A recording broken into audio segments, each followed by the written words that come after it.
മഴയാണ്, തണുപ്പാണ്, എല്ലായിടത്തും ചുറ്റിലും സൂക്ഷിക്കണം. പാമ്പുകളുടെ കാലമാണ്. കാര്യം പാമ്പുകളുടെ പ്രജനന സമയമാണ്. നമ്മുടെ കേരളത്തിൽ ഇപ്പോ നമ്മുടെ ഷൂസിന്റെ ഉള്ളില്, വാഹനങ്ങളില്, നമ്മുടെ വീടിന്റെ പറമ്പില്, ചുറ്റുപാടും, വീടിനുള്ളിൽ പോലും സൂക്ഷിക്കുക എന്നതാണ് നിലവിലുള്ള ഒരു അവസ്ഥ.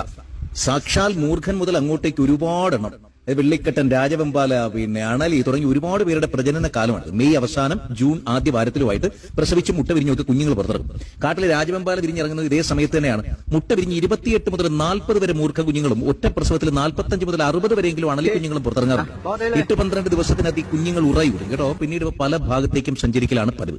ചെടിച്ചട്ടികൾ, ചവിട്ടുപടി, ഹെൽമറ്റ്, വിറകടുപ്പുകൾ, വൈക്കോൽ കൂന, ചകിരി, ചാക്കുകൾ തുടങ്ങി എവിടെ തരപ്പുണ്ടോ അവിടെയൊക്കെ ഇവർ കയറിയെന്നിരിക്കും. ഇനി അഥവാ പാമ്പുകടി ഏറ്റാൽ, അങ്ങനെ സംഭവിക്കാതിരിക്കട്ടെ, ഏറ്റാൽ ഭയവും ആശങ്കയും ഏറും ഓടുകയോ നടക്കുകയോ ചെയ്യാതെ ഒരിടത്ത് തിരിക്കുക എന്നുള്ളതാണ് ചെയ്യേണ്ടത്. മറ്റൊരാളുടെ സഹായം എത്രയും പെട്ടെന്ന് തേടണം. മുറിവിന് ചുറ്റും അടയാളപ്പെടുത്തണം. കുടിക്കാൻ വെള്ളം മാത്രമേ കൊടുക്കാൻ പാടുള്ളൂ. കാലിന് താഴെ കടിയേറ്റാൽ കാൽമുട്ടിന് മേലെയും, കൈക്ക് കടിയേറ്റാൽ കൈമുട്ടിന് മേലെയും തുണി, ബാൻഡേഡ് എന്നിവ കൊണ്ട് രക്തയോട്ടം തടയാത്ത രീതിയിൽ കെട്ടണം.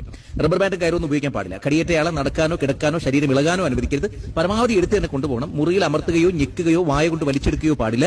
മുറിവിൽ മറ്റൊന്നും പുരട്ടരുത്. മഞ്ഞള്, പേസ്റ്റ്, ഐസ് എന്നിവ മുറിവിൽ വെക്കരുത്. പാമ്പ് കടിയേറ്റ ഭാഗത്തെ ആഭരണങ്ങളും വാച്ചും ചരടും ഒക്കെ അഴിച്ചു മാറ്റുക.